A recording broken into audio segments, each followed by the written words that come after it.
you've been wanting to tell your parents or guardians that you're a Therian. Well, how should you go about that? For 10k, this video is for you to figure out how to come out as a Therian to your parents.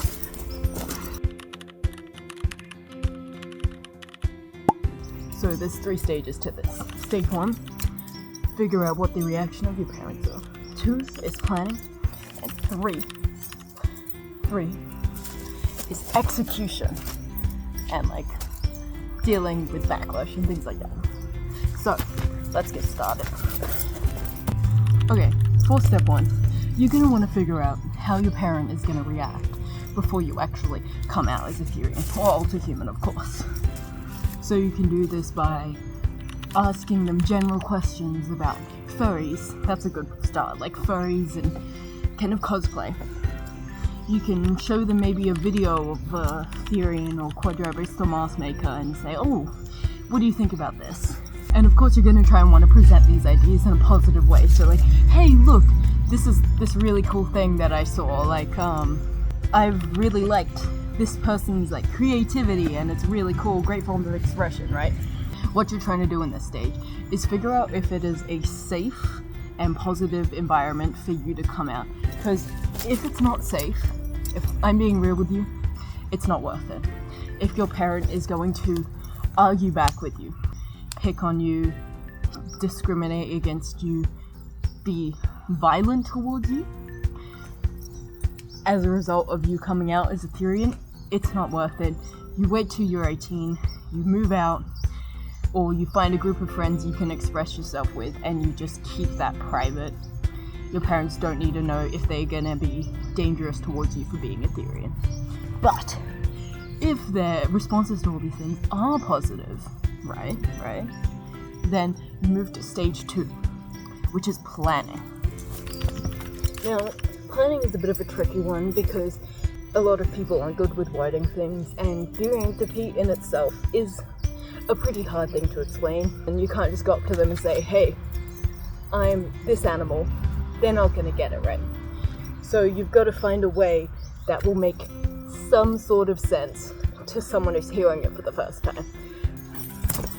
So one of my favorite ones to use is when you look inside, you see yourself as human, right? You see your inner self and perception of yourself as human. Usually they go, yeah. And then you say, when I look inside, I see inside your stereotype or your kin. And that is me. That makes me comfortable seeing myself like this. And that usually gets pretty positive reception. You can say things like, oh, I discovered this new community and it brings me a lot of happiness. It's called the Therian community. And if you don't want to tell them that you identify as an animal at that point, you can say, oh, we dress up and we run around and we get out in nature and things. That's a good one as well. It's better for people who aren't that open and just need a bit of time to themselves, like admit to their parents that they are actually an animal. If you want to be quick, plain, simple, you just be like, I am this animal, full stop. Conversation ends. What you're trying to do is you're trying to explain a very complicated identity in simple terms. And so having it stretched out over a few conversations, so kind of either gives them their own time to go out and research it, if they're really proactive, or gives them time to kind of process that information before having a conversation about the actual depth behind the identity. So that's step 2A. Step 2B is elaborating on the idea of Therian to your parents and being like, so remember that conversation we had the other week? This is what it actually entails. Things like identifying as an animal, feeling like an animal, spiritually, mentally, Probably leave out physically until they're really comfortable with the ideas, just because it's a little bit more out there of a concept to grasp, So spiritually, mentally, I am this animal, and I want to use these pronouns, or I want to do quadrobics, I want to do masks. This is kind of expanding on the ideas. It's a bit of a lengthy process, I will say that, when I first came out. My parents, luckily, they are very supportive. We're like, okay. They were just kind of like a neutral response in the middle of the positive and the negative. We're not going to judge you for it. I kind of slowly elaborated on it, and that really helped them. It's been like a 2-year process, and I've known I was a Therian for like 5 years now, something like that. So it definitely is a process, but you've just got to stick at it and make sure that if they have any questions, you're ready to answer them and all that kind of stuff. Step 3.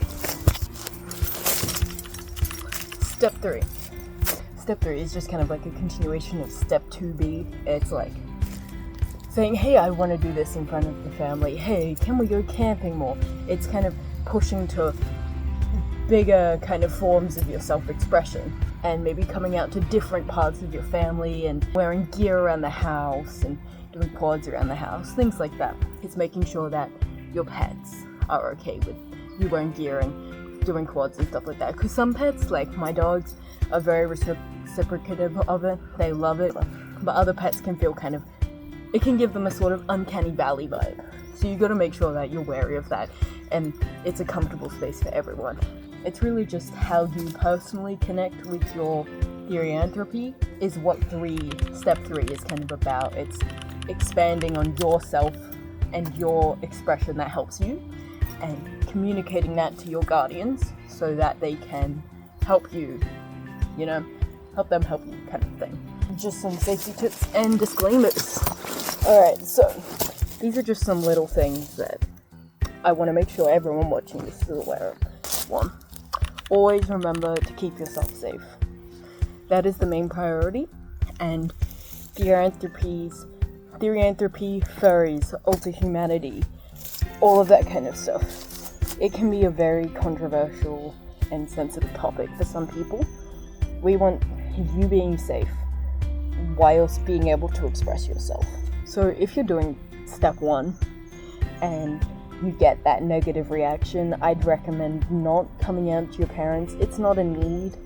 And if you really want to, like, trying to find a group of people that you can go out and express yourself with. And number 2, remember to do a good amount of planning, a good amount of discovery about yourself, how you're going to write it up. Don't take all of my advice completely foolproof. I can't speak for how others will react, and you've got to adapt these kind of tips. These are more like tips, yeah. You got to kind of adapt these tips to your personal situation. Personally, I'd recommend keeping your therianthropy hidden from school environments in your school. Like, it's never worked out well for anyone, especially in high school. Like, it's just kind of the environment and the very hateful era of most people's life. So I'd recommend keeping it at home and in out-of-school friendships. It just keeps you a bit safer, you know what I mean? And always remember, the Therian community has your back. No one here is going to judge you. No one here is going to make fun of you. Alrighty.